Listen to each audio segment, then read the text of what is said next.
I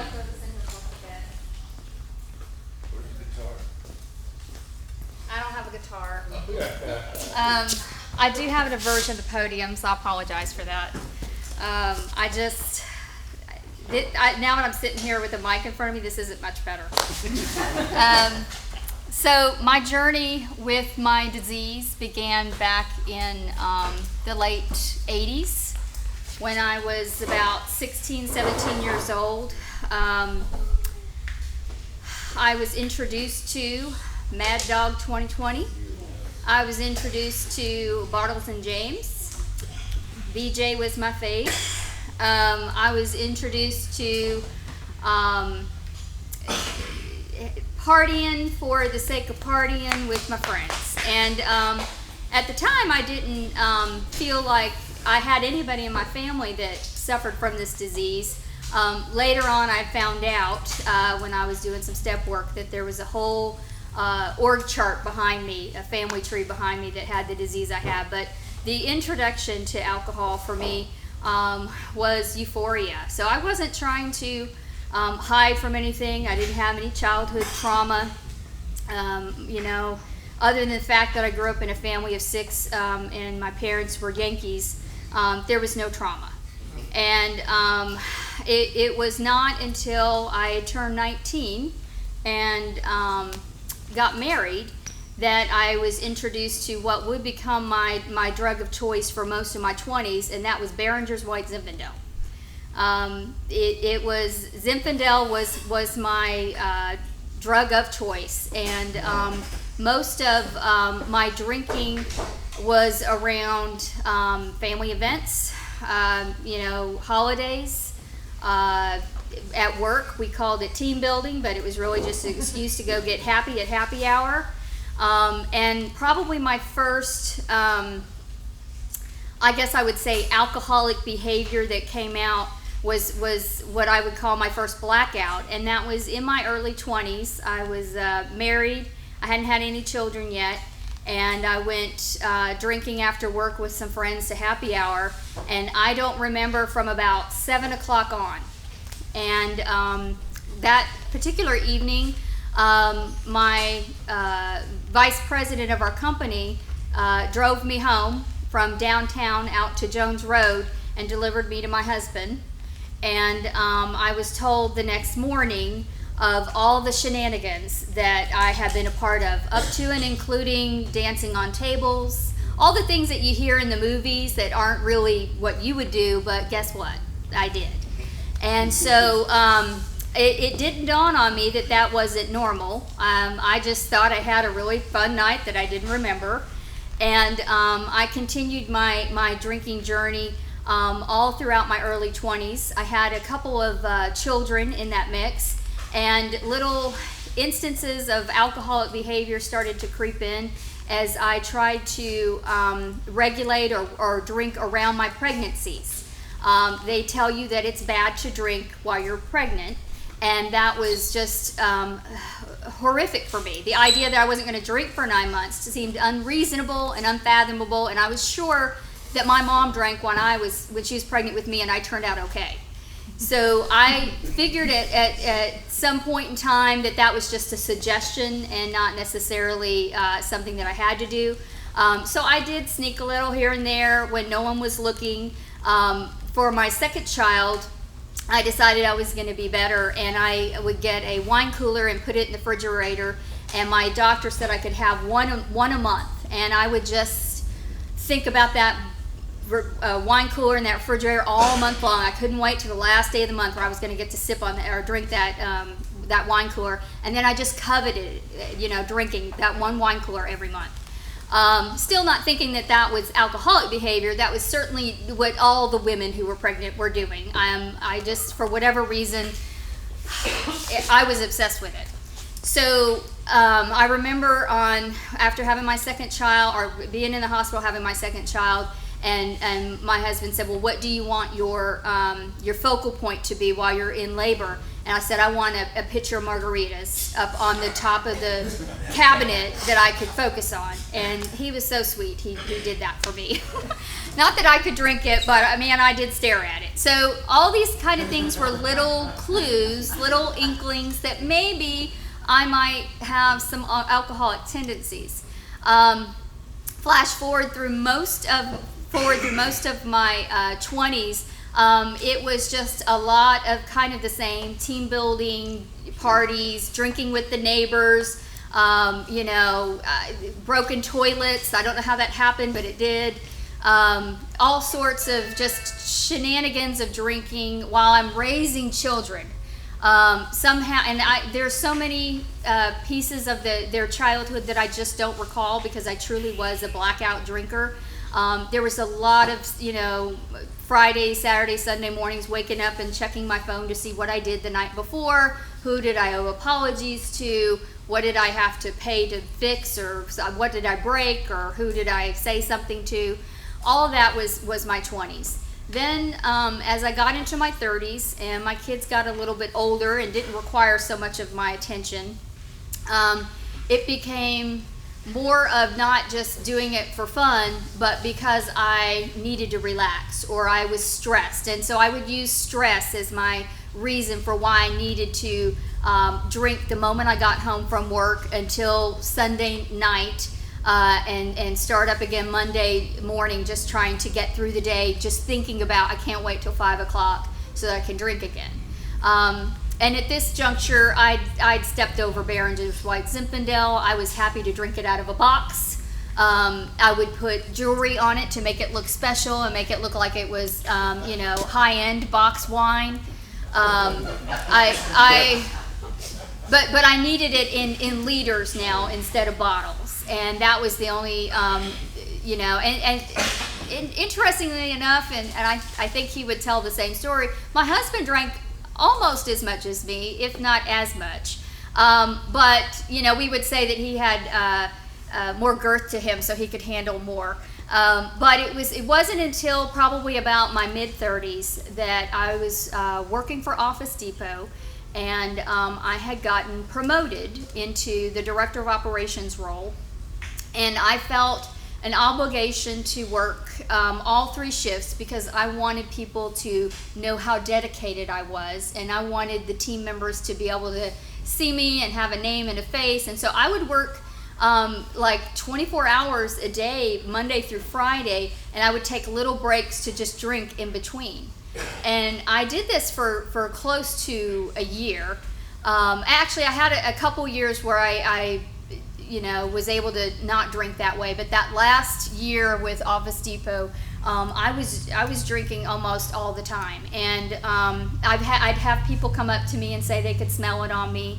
At that point, I was starting to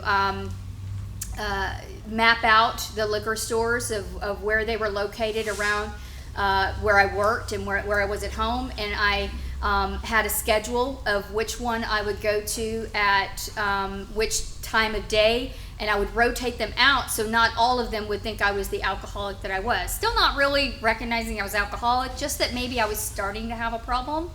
And I did that probably for close to a year, just kind of defending, oh, you're smelling the mouthwash, that I've been, drinking. I, just had some mouthwash, or it's mixing bad with my perfume or whatever.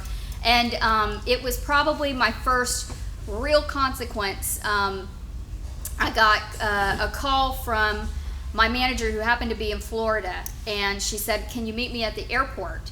And I thought, well, that's weird. Why isn't she coming into the branch? And I said, yeah, sure. So I met her at the airport, and we were in the airport lobby, and she said, Melanie, I'm getting lots of complaints and hearing lots of feedback that you're drinking while at work, or you're coming in smelling of alcohol. And of course, I gave my same shenanigans story about, mouthwash, etc.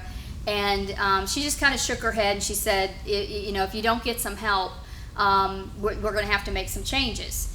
And that didn't mean anything to me other than holy shit, I've been here 9 years and I need to start looking for another job because they're going to fire me, and I have to quit before they fire me.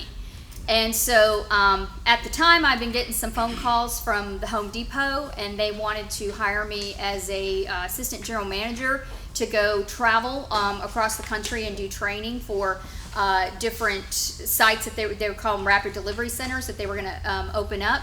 And that sounded ideal for someone who wanted to drink whenever she wanted to drink. I would be in airports, I'd be in hotels, I would be away from home. This was like Disneyland for me, that I was just going to be able to drink without having eyes on me with this type of job. So I put in my notice, thank you for 9 years, Office Depot, but I'm going to this other job. I'm leaving of my accord. So typically when I tell my story, I do say now that was the first job I lost due to drinking, because even though I quit, I was busted and it was going south. So I just, left of my own accord before they could do it to me. Then I was working with the Home Depot for 5 months, and there were times where, there were a lot of blackout moments, but there were times where I didn't even make it on the plane. I was drinking in the airport, and I would just fall asleep or pass out in the airport and wake up a few hours later, and I'd miss my flight, and my boss and my other peers were calling me going, hey, we're in Allentown, Pennsylvania. Where the hell are you? And I'm sitting on the floor in, Bush Airport. And I just, I'm so sorry, I missed my flight. There was all this traffic and construction. I didn't make it here on time. Meanwhile, I've been there 3 hours waiting for my flight, just drinking the whole time sitting in the airport. So I got away with a lot of this. These guys drank, it seemed like as much as I did in my head. And so when we were traveling, we were going out to dinner and drinking at night. I thought, this was right around the time I started taking my vodka bottles and pouring them into water bottles. And I would mix it with the little Crystal Lights to make it look like I was drinking Crystal Light. So at this juncture, I'm drinking on the job with my Crystal Light water bottle. And no one's saying anything, so I must be fooling them, right? Flash forward to about 5 months in of doing this, and I'm at we had been traveling all over. We'd had ended up, I want to say, I can't remember, maybe it was Allentown, it was some city, and they were having a party that night, and I don't remember any of the night whatsoever. I don't remember how I got on the airplane the next day and got home. I just know that I woke up that next morning on Saturday, and I had to go to a hiring affair, a recruiting affair, and so I went into the offices here in Houston, and they called me in and said, HR is wanting to talk to you. So I go in to talk to HR, and they said, we need to get a statement from you about last night. And I said, it was fun? I don't know. Tell me about it. I don't remember any of it. And they're like, well, we've had a complaint on you of sexual harassment, that you harassed a gentleman, and he wants to remain nameless. And we need to get a statement from you about harassing him. And I just said, tell him I'm sorry. I don't remember. I'm not saying I did it. I'm just saying I have no recollection of it. And they're like, look, we've been getting some feedback that maybe you might have a drinking problem and that you might want to consider getting some help. But because of this harassment situation, we're letting you go. So that was my first firing. Even though that I think the first one was really Office Depot. But so I go home, and here's where the lies start becoming bigger and bigger and bigger. So I go home and I tell my husband that I got harassed and that I went to HR to complain about it, and they didn't believe me, and I couldn't be in a place that they would treat me like that. So he is under the impression at this point that I had to leave because, and we were working on a lawsuit, mind you, because we were going to sue these folks for what they did to me.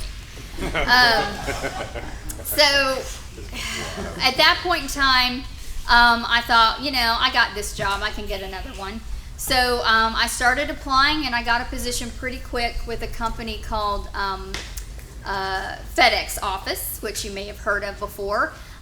They do the reprographics, copy centers, shipping centers. They're retail environment. Now, I hadn't worked retail before, but I'm now the store manager for FedEx office in Ireland. And this is not the dream job I had before, where I got to drink all the time and no one was paying attention, because now I had to drive all the way from Cyprus into Ireland every day. So the only thing that got me through that was the bar that I had created in my expedition. I had quite the setup going on in my console. And I remember driving to work, and at this point I was on such a liquid diet of vodka. I don't even think I was mixing it with water and Crystal Light anymore. I was just straight up drinking the vodka. And I remember driving in and not understanding, but throwing up on myself because for whatever reason the lining of my stomach would not take this anymore. And then being upset that I had wasted that vodka that I'd thrown up on myself. And I thought, something is wrong with you, that is upsetting you. If that's the problem with this situation, A, you're not going to make it into work. You're going to have to call your boss and tell him you're sick, which will be the truth. It'll be the first truth you've said in a while. And B, you got to go home and figure out how to change and not let your husband see that you have, vodka riddled clothes all over you.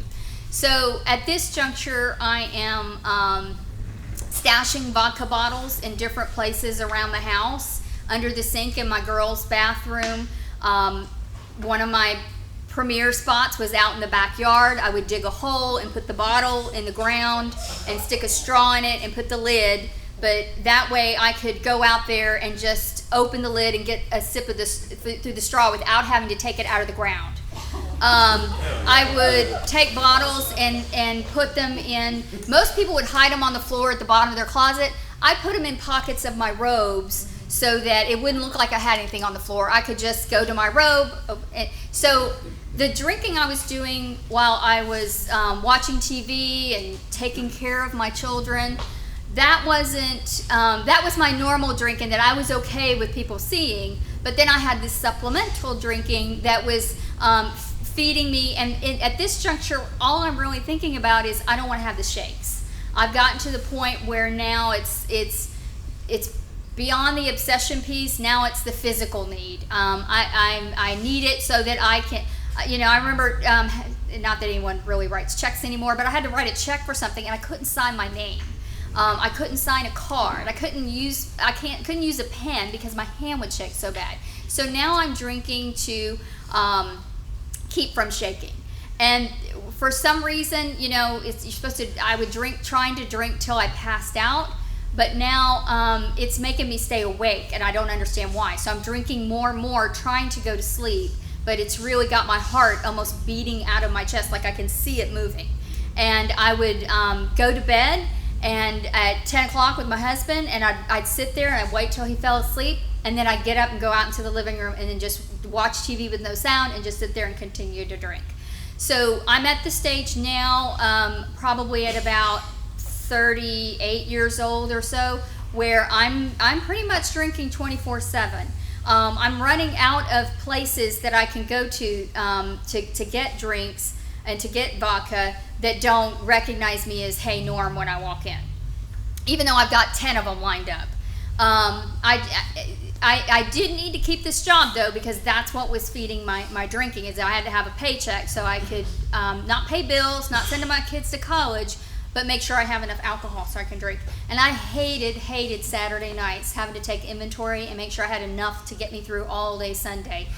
There was panic mode, come Saturday 8 o'clock, that I got to get there before 9. You would think that my husband at some point would start noticing some of this, right? He lives with me. The people I work with are noticing. When I talked to him about it at this juncture, I think he believes that there is a problem, but if I quit, he will have to quit. And there's a fear of calling me out on that because he doesn't want to stop drinking. And he later told me that was part of the reason, and part of the reason was he just had his head in the clouds. And the other part of the reason was he was taking care of 2 kids, because I clearly was not. So he was almost being a single dad at this point, because I was doing nothing with these children. I would, as far as my kids would go, my youngest daughter was in swim team. I would call her friend's mother and say, "Hey, can you go watch them at the meet all day and just call me when she's about to go, and I'll come down there and watch her for just that swim event, and then I'll be home. So I was like letting other people mother my child and take care of my children so that I could keep drinking and not have to be out in public drinking. So, at FedEx, I was there probably 18 months. I managed to hold on to this job. There were several times where my boss would call me in and say, hey, are you okay? We're hearing some things. Your numbers look good, but, I'm worried about you personally. The lady that was my assistant store manager, I think she kind of knew this was going on, especially when she found me passed out in the office. And I just said I had a heart condition.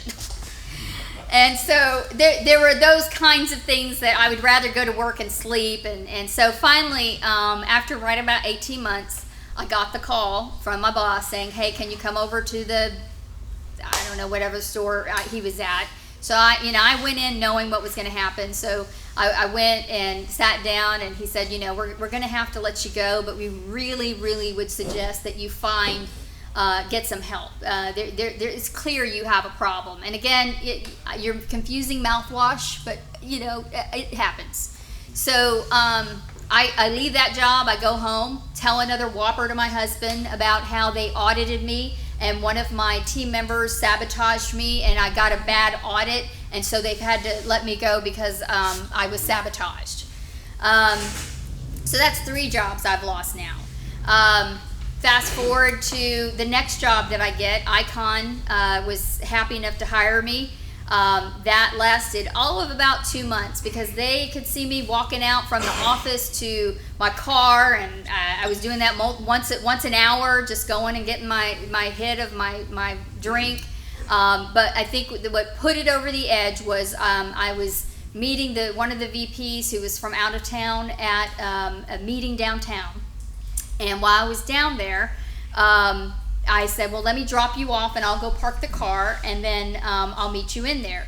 And so I dropped him off, parked the car, met him in there, was in there for a few minutes, was already hankering for something to drink. And I said, you know what?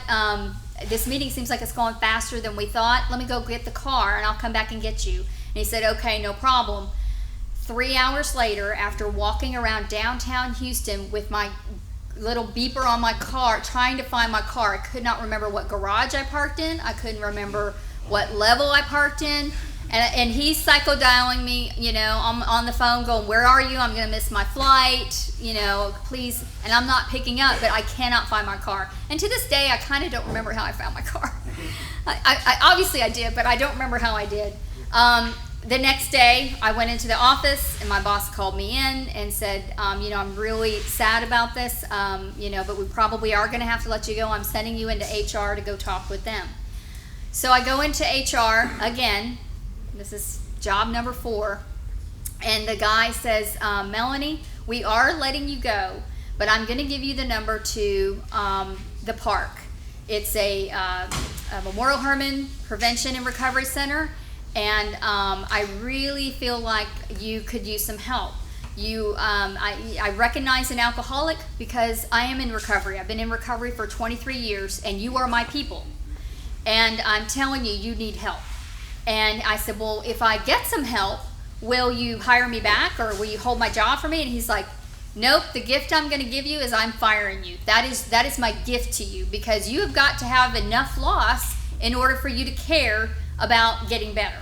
So I went home that night, and there's a lot of other things that had happened, whether it was lying to my mom about going to the doctor and her showing up at the doctor and I'm not there, and she comes to my house and she finds me drinking, or going to jury duty and getting kicked out of jury duty because they don't really want you judging other people when you're inebriated.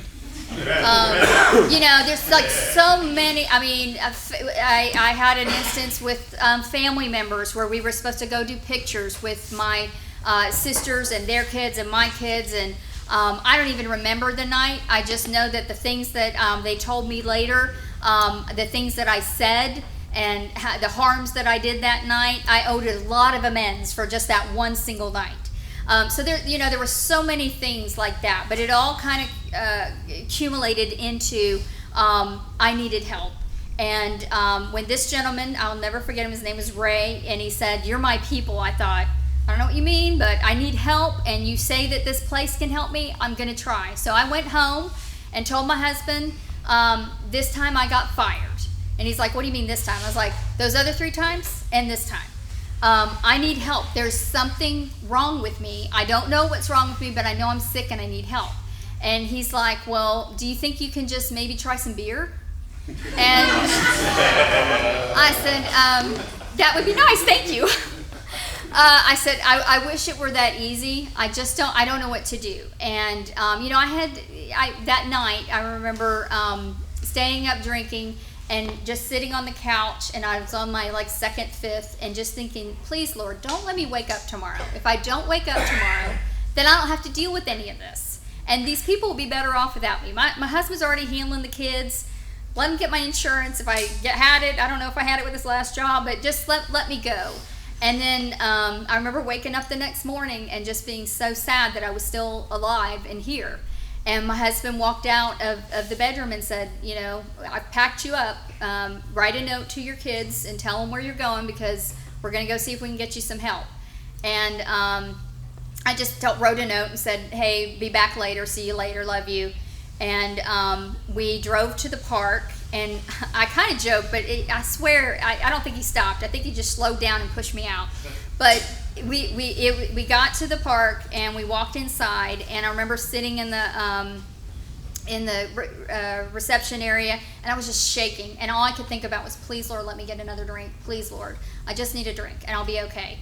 And this woman walked up to me, and she said, "Don't worry, honey. We're gonna help you. It'll be okay. I promise. We're gonna help you." And I heard my husband in the other room talking insurance and all that, and I was thinking, you don't have to pay insurance. Just let me die. I'm happy to just die. And finally, he came out and he said, "Well, we've talked to them, and you have to stay here." And I'm like, "We're just here for a consult. I'm not staying." And he's like, "No, they say that, based on how you look," and at that point I was right at 89, 90 pounds. I hadn't been eating probably for 3 or 4 months. I've been on a strict vodka diet, and I would not eat solid foods. They were a little worried about having me stay there because they thought maybe I should go to the ER first based on my blood pressure and some other numbers. But I said, "Well, let me at least go home and pack." And they said, "Sir, if you let her go home, she won't come back. You cannot let her leave." And he's like, "Well, what do you want me to do? She wants to go home." So as I was driving home, I got to the house, and I said, I'm going to write the kids a real note now. And so I sat down and I wrote out a message to my girls telling them that Mommy was sick, and I'm going to go see what I can do to try and get better, to come back and be a better mommy for them. And as I was leaving to get back in the car, my daughter got off the bus, and I walked over and I handed her the note, and I said, "Give this to your sister. You guys read this together." And then I got in the car, and we went back up to the park, and they checked me in. And I could tell by the look on my husband's face that he just thought that this was probably not going to work. He said to me, "Melanie, I hope that you figure out a way to not drink, but be around myself and the rest of us who do drink. So whatever you need to do to be able to be around us and not drink, you need to figure that out." And so I did the gamut. How am I doing on time? Okay. I did the 28 days inpatient there. I did partial hospitalization. I did IOP. And then they have this thing called aftercare that you do every Saturday for a year. And my husband started going to the family aftercare to make sure that I went to the patient aftercare. Because he wanted to squeeze every dime he could out of the insurance, and this was part of it. So we were going to take advantage of that. But during that time frame, I remember the first meeting I went to. I remember David was leading the meeting, and I couldn't understand why I was in an AA meeting at the hospital. And they said, "Don't worry about it. It'll make sense later. It'll be okay." Next day I go in and there's another AA meeting, and I'm sitting there. I'm still shaking. I'm in detox. I was in detox for probably 6 days, trying to get to a place where I wasn't shaking, just sitting and not falling apart out of the chair. But the second meeting, I remember paying attention and listening to what the people were saying. And as they were sharing, I was hearing little snippets of things that I could relate to. I was still in this place of, look, I know you all need this, but I just need a pill. So if you'll just give me a pill to make this go away, once I level set and I get back to normal, I'll be able to go back to just regular drinking. And so I was still in that mindset. And it was probably a good week. And we called them litter mates, but I met a friend that was my roommate in detox. Her name was Dina. And we went to PHP together. And then there was a few others of us that kind of started connecting. And I started kind of building this little bit of a mini friendship with my litter mates. And as we were talking, and it was sitting out on the back patio, and I didn't smoke. I wish I did. I would be like pretending. They would be talking about things, and their stories were all the things that I've just said in the last 30 minutes times 10. They were crazy like me. They were insane like I was. And so I was like, okay, so at least I know I'm not alone. At least I know there are other crazy people like me that are insane. Meanwhile, my husband is trying to figure things out with the kids and deal with the real world while I'm in this bubble. And I remember he came to, they had these family group sessions that we would do, and we sat down with my therapist or my family, whatever, and we were trying to figure out if I was going to go to a halfway house or not. And if they, when I got out of the rehab, would I come home or would I have to find somewhere else to live? And he said, well, she can come home as long as she's okay with me drinking. I'm not going to quit drinking. And the therapist said, okay, well, hang on. And she went to her closet. She came out and she set this gigantic, huge stuffed animal. It was a hippo. And she sat it on his lap. And we proceeded to have a meeting for like the next 90 minutes. And he kept trying to set it down and to see what was going on and to have the conversation. And she kept making him put it back in his lap. And she said, look, you have to leave that in your lap while we're talking. And so for 90 minutes, he did this little battle trying to figure out what to do with this giant stuffed hippo. And when it was all said and done, he said, okay, you can set the hippo down. And so he set the hippo down. He's like, what is that about? And he said, as annoyed as you were for 90 minutes holding that hippo in your lap, that's what it's like for Melanie around alcohol. She's got this hippo that is on top of her 24/7. And if you don't help her move that hippo off of her lap by getting it out of your house, she can't come back to your house. And that was enough for him to understand or equate why he was going to have to get rid of all the alcohol for me to come home. So because he's cheap, the night before I came home, he drank every ounce of alcohol that was in that house that he could find.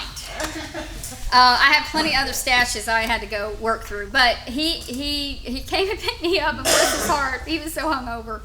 And he picked me up, and we went to go eat dinner, and we went to Papados, and I told this story a couple weeks ago in a meeting. We were sitting in the restaurant, and I was staring at facing the bar, and I was just like, oh my God, is this my life? I'm going to always be just staring at a bar that I can't drink at anymore. And at the time I said, you're going to have to swap seats with me because I can't eat and look at this bar. And he thought it was ridiculous. And maybe it was, but it's about that changing, places, people, things. And I had to shift my perception and shift my viewpoint. And so I started doing and those were things that people started suggesting to me in the rooms. While I was in there for those 28 days, I was going to meetings 3 times a day. When I got out officially, and I was doing partial hospitalization, I was still doing 2 meetings a day. When I went to IOP, I was doing a meeting a day plus IOP. And then for probably the first year and a half, maybe 2 years, I did 5 meetings a week. I heard someone say, "How many meetings do you need?" And they said, "Well, I only need 1 or 2, but I never know which one, so I go to 5." And I thought, "Oh, I'm going to do that because I never know which meeting I need." And then over time, for those first 90 days, I just looked for anything that looked like normal. And what looked like normal to me were the people in the rooms, because they were the insane, crazy people just like I was, and I could relate to them more than I could my family at that point. My mom, I remember my mom trying to reconnect with me, and I'm like, I can't do her right now. I didn't have a job. My husband was very, adamant about me finding something. So my job was looking for a job and going to meetings. And so I did that for the first 90 days, and I really wasn't working a program yet. I was in the room, so when they said keep coming back, I kept coming back, but I wasn't, I hadn't found a sponsor, although I tell people I did because I wanted you to think kindly of me. So I had a sponsor. I was on step 12, but for 90 days I kind of lied about that. And then I got sober October 6, 2011. It's my date of sobriety. In January, my father was diagnosed with liver cancer and cirrhosis of the liver, stage 4. And I remember thinking, geez, what a great reason to drink. My dad's dying. Who thinks like that? Who thinks like that I need to search for a reason to drink? And an alcoholic does. So I remember going to a meeting and just breaking down. It was at the Telge Cypress Women's Meeting, and just breaking down and saying, man, I need help, y'all. I still think I can do this on my own. I still think I've already done steps 1, 6, 9, and 11. And I don't have a sponsor. I've been lying about having a sponsor. I really need someone who's willing to take on a hot mess. If there's anybody who's willing to take this mess on, I would really appreciate it. And after the meeting, a woman walked up to me and she said, I've never sponsored anyone. I'm 18 months sober, and my sponsor, who's got 30 years, has been on me to start sponsoring someone.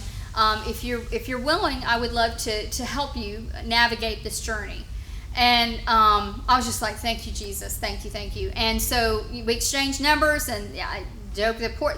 It's not a joke. She didn't get to her car, and I was like, when are we meeting? And I was texting her. And we met every Sunday, starting in February until probably December. It took me more than 9 months to do the step work, but every Sunday at the Randalls off of Barker Cypress. And we worked those steps hard. She had me doing homework after homework, and I was working those steps hard.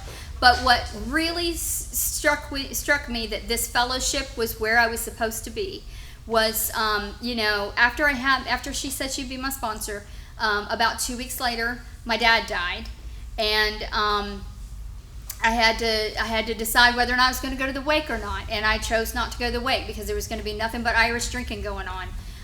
And then the next morning I had to go to the funeral, and I was at the funeral and still sober, 90 days.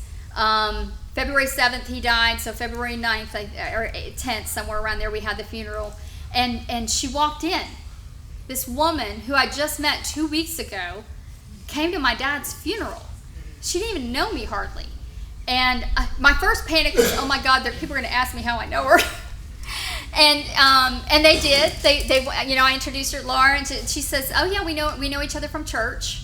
And we did. We met at Lutheran church every Tuesdays and Thursdays at 10 a.m. So she told enough truth to be the truth, but didn't out me, in the middle of my dad's funeral. And I don't know where it came from. Only God is the only thing I think of. But none of my sisters, no one wanted to say anything about my dad at the funeral. And so my mom said, "Melanie, will you please say something?" I'm like, "You kidding me? I'm 90 days sober." I said, okay. So I went in the back room and I wrote out my experience, strength, and hope. And that's how I did my dad's eulogy, was my experience, strength, and hope as it related to my father. And from that point on, I took the job of becoming a recovering alcoholic seriously. I stopped lying. I started telling the truth, and man, it was such a relief not to remember who I'd said what to when, and trying to keep track of that. And after about 6 months of doing step work, I was at like step 6 and 7, and one of the homeworks that my sponsor Laura gave me was, she said, if he's willing, go ask your husband if he'll be willing to write out a list of things that he's seen that are different in you now versus how you were before. And so he did me a David Letterman top 10 list of all the things that were different about me. And the one that always sticks out, there were a lot. It was like getting a performance evaluation at work or something. But the one that stood out the most to me was the honesty part, that she's not willing to lie about things like she was before. Where he used an example of DirecTV, that he tried to get me to call and say we were going to cancel when we really weren't. He was just trying to get a better price. And I wouldn't do it. I just thought, you know what, if I'm going to say I'm not going to lie anymore, I'm going to go all in with this. So the thing that Laura taught me and has stuck with me, and I try and pass on to my sponsees, is motive and intention is everything.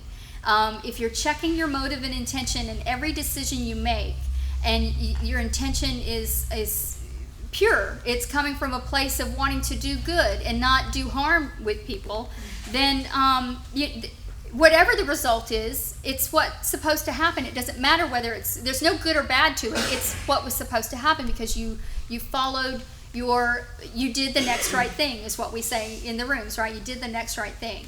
And so, for me today, having found my home here at the Humble House, I spent 5 years in Cyprus, and my sponsor used to tell me to get out of the park bubble. I used to keep going back to the park to go to meetings, and I did go to the Telgi women's group, and I called that my home group, and I used to go to Cyprus group every now and then. But I really working my program my first 5 years, and then right at 5 years, even though you all told me this would happen, and I said not to me, it still happened.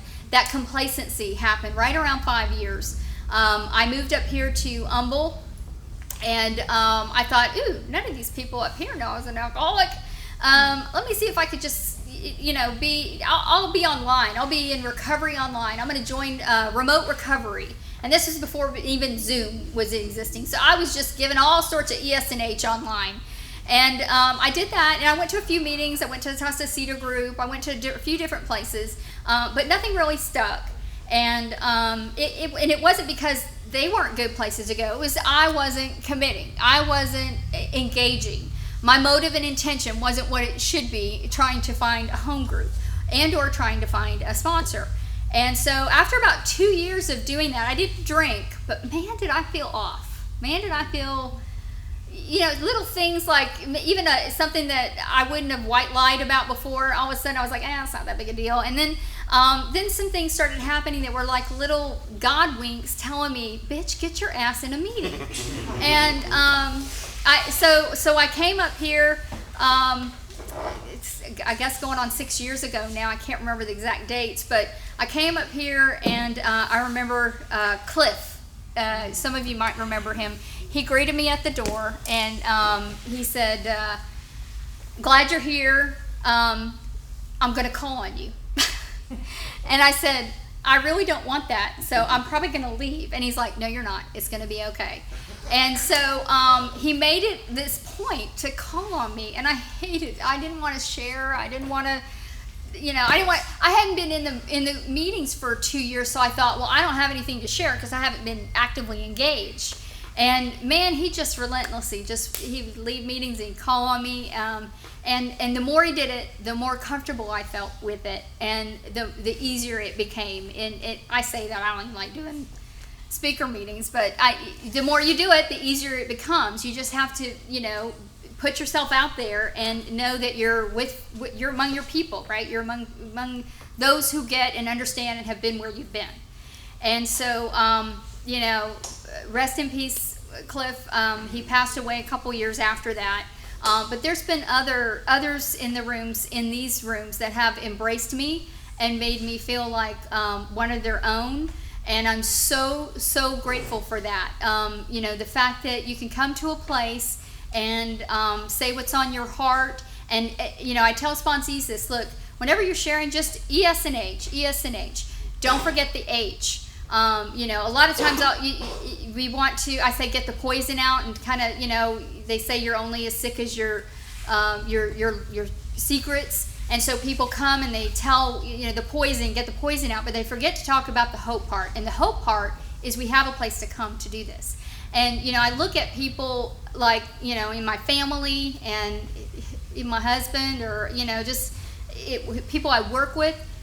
Who else has a place like this that they can come and share their ES&H and hear others and learn and grow from that? I always try to say every meeting I try to take one nugget that I'm going to learn from someone in the rooms, and I've never not had at least one nugget. It's usually a lot more than that. But those are the things that sustain me when I'm not in the rooms, right? We say we practice these principles in all of our affairs. Well, taking the feedback and taking the ES&H that I hear in the rooms and using that in real life, that sustains me. That fills me with joy and hope. And then, the big white elephant, is my higher power, right? I did not do this by myself. And I know that he works through all of you to help me on a daily basis. And there's not a moment in my day that I don't wake up and I don't think that there isn't someone I couldn't call, and there's not someone that wouldn't respond and say, how can I help you? What do you need? And you just don't get that. Some of my family members would say, how long do you have to keep going to those meetings? It's 12 years, Mel. You got it. And I'm like, you know what? And Cliff said it. You don't go. You go when you need to until you don't have to anymore. And then once you don't have to anymore, you want to be there. You want to go. And this is my church. This is, we talk about God and our higher power, and some people start to, they don't like the spiritual side of it, but God and I, we were not in a good place, when I first got here. But all that was me not staying God conscious, and me not, he was there. He never went anywhere. I just wasn't paying attention, and I was the drunk that was putting my head in the hole. Just being on the lookout for those little God winks. When you get that inkling to call or check in on someone, and then they say, man, I sure did need to talk to you. Thank you for reaching out. Things like that are huge for me and feed my soul. And, I have no one but my higher power to thank for bringing me the peace and the joy and the serenity that I feel when I'm here in these rooms. And it's, when I say in these rooms, absolutely the waterfront group, absolutely this place I call my home group. Man, I'm getting on a cruise next month, and they're friends of Bill W. on that boat. Wherever you go, you can connect. I used to go to meetings in Tyler. I used to say that I needed them, but I was really trying to get away from my grandma and grandpa because they were driving me nuts. But it was an hour break to go to a meeting in Tyler, and then to come home, and then I'm spiritually filled that I can put up with another 6 hours of Scrabble. It was fine. And so we do these now. I'm like, they're the best memories in the world. I miss them, but you don't know what you got until it's gone sometimes. But it's the people in these rooms, no matter where you are. There's not a bad meeting. I've never been to a bad meeting. All of them have brought me some nugget that I can take with me. And my only obligation is to give back what was freely given to me. I call it an obligation, but it's not. It's an honor. It's my joy to be able to do that. And I think Ryan's the one who says he doesn't like the saying of if you don't give it away, you can't keep it. I really do think that that's true. If you're not doing something for others, it could be just in the rooms, or it could be, I go to Walmart and hold the door open for people. Whatever you can to deliver or give kindness to someone else, it'll come back to you on tenfold. And I've never had an experience where I've tried to do that. You know, they say do the next right thing when no one's looking. That's my favorite thing to do. That's the thing that gives me the most joy, is to do something when no one else is going to know about it. So I shouldn't say that out loud because that's like, come on, but you know what I mean. So, you know, experience, strength, and hope. Been to hell, found a solution, and I've never been happier than I am today with the amount of gifts that God has brought into my life, and probably the biggest gift He has brought into my life is all of you. So thank you for letting me share tonight. I appreciate it, and Merry Christmas. Happy holidays.